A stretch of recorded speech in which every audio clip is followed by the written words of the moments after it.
Chicos, soy el doctor David Liviak, soy médico endocrinólogo y en esta oportunidad vamos a hablar sobre tumores neuroendocrinos y sobre neoplasia endocrina múltiple. Cuando nosotros hablamos de tumores neuroendocrinos, tenemos que tener en cuenta que existen células endocrinas, neuroendocrinas, en la mayor parte de los órganos del cuerpo humano. De tal manera que pueden existir tumores neuroendocrinos en distintos órganos, independientemente de las glándulas endocrinas tradicionales, ¿no? Estos tumores neuroendocrinos se han clasificado, de acuerdo a su localización, en tumores neuroendocrinos digestivos y tumores neuroendocrinos no digestivos. Dentro de los no digestivos, la localización más usual suele ser la localización pulmonar y, como les dije, pueden presentarse también en otros órganos de la economía. Sin embargo, los más frecuentes van a ser los tumores neuroendocrinos digestivos. Y estos tumores neuroendocrinos digestivos se pueden clasificar en gastrointestinales y en pancreáticos. Dentro de estos dos, los que más llaman la atención son los tumores neuroendocrinos pancreáticos, ya que muchos de ellos van a dar o van a producir hormonas que van a dar clínica, característica que pueden venir en sus exámenes. Y son estos 5 que les presento aquí: gastrinoma, insulinoma, lipoma, somatostinoma y glucagonoma. En el caso del gastrinoma, es un tumor que, como su nombre lo dice, básicamente va a producir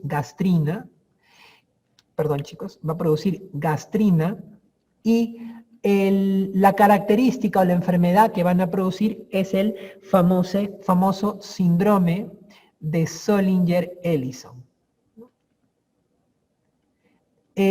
¿Cómo se caracteriza este síndrome de Zollinger-Ellison?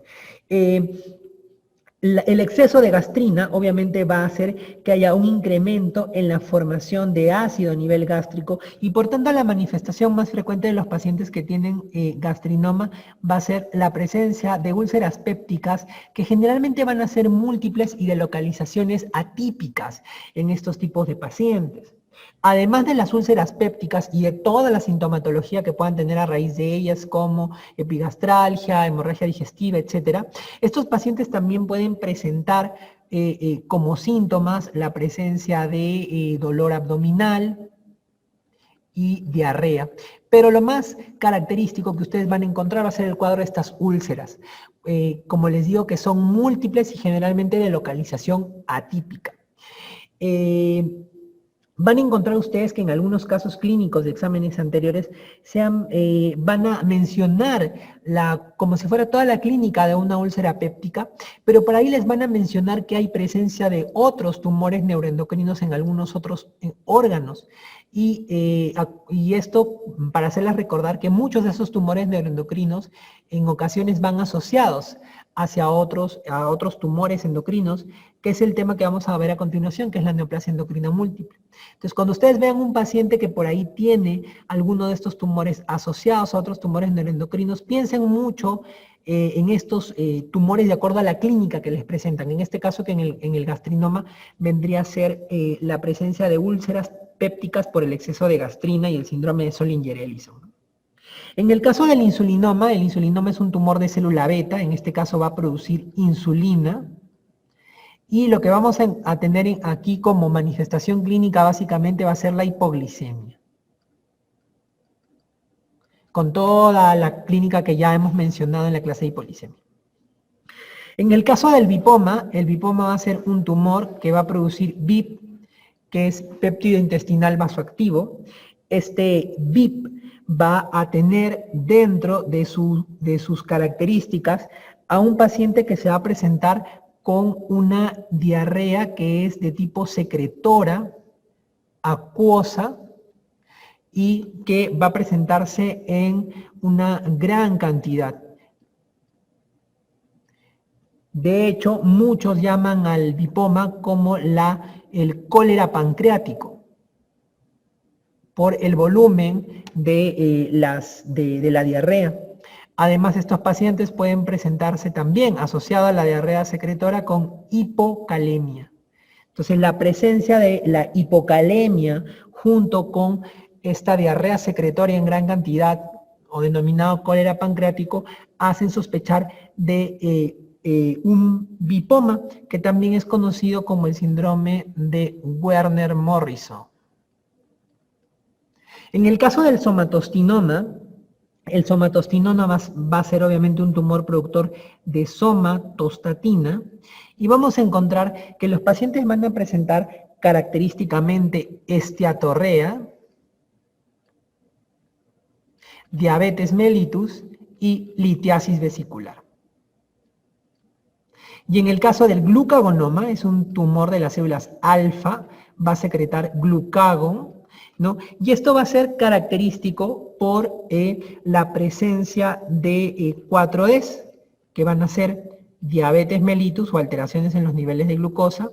Vamos a tener que estos pacientes van a presentar dermatitis y dentro de los que son las manifestaciones dermatológicas, una manifestación importante que es el eritema necrolítico migratorio. Saber un paciente con diabetes y un eritema necrolítico migratorio hace sospechar en un glucagonoma. Luego también podemos encontrar depresión y también van a encontrar trombosis venosa profunda, ¿no? En este caso, la D viene del inglés que es Deep Vein Thrombosis, ¿no? En este caso, al traducirlo al español, trombosis venosa profunda. Entonces, con estas características clínicas, ustedes pueden sospechar de qué tumor neuroendocrino pancreático podrían ustedes estar hablándole en un examen. Y acuérdense que si se asocia a otros tumores endocrinos, pues mucho más frecuente sospechar en estas patologías, ¿no? Además, tienen que tener ustedes en cuenta un síndrome que se llama, que es el síndrome carcinoide.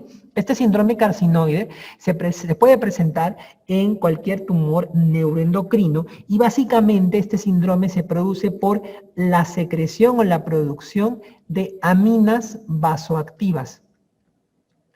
Estas aminas vasoactivas están a la cabeza la serotonina.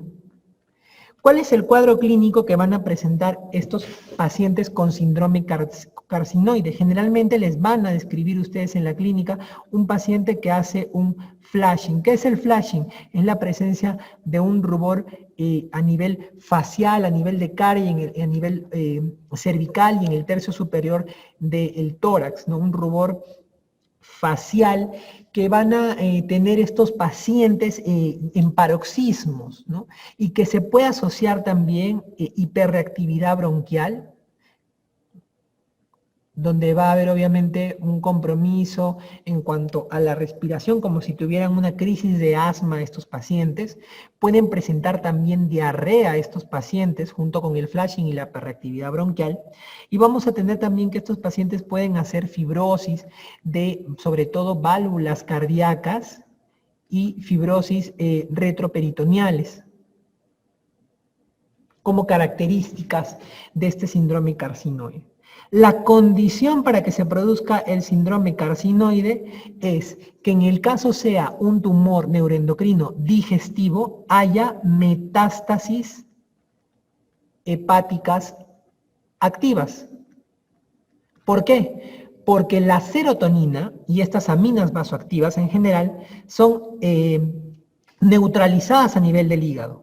Entonces, acuérdense ustedes que todos los órganos a nivel gastrointestinal hacen circulación portal de tal manera que llegan al hígado y serían neutralizados si es que no hubiera compromiso hepático. En cambio, cuando hay compromiso hepático a través de estas metástasis hepáticas activas, entonces no pasan por la degradación hepática y son liberadas a la circulación sistémica y producen todo este síndrome característico, el síndrome carcinoide. Entonces acuérdense que la condición siempre es la presencia de estas metástasis hepáticas. ¿Cómo hacen el diagnóstico de un síndrome carcinoide? Ustedes pueden medir en orina el famoso ácido 5-hidroxiindol acético. Eso se mide en orina, generalmente de 24 horas, y un incremento en los niveles de ácido 5-hidroxiindol acético en orina son sugerentes de un síndrome carcinoide.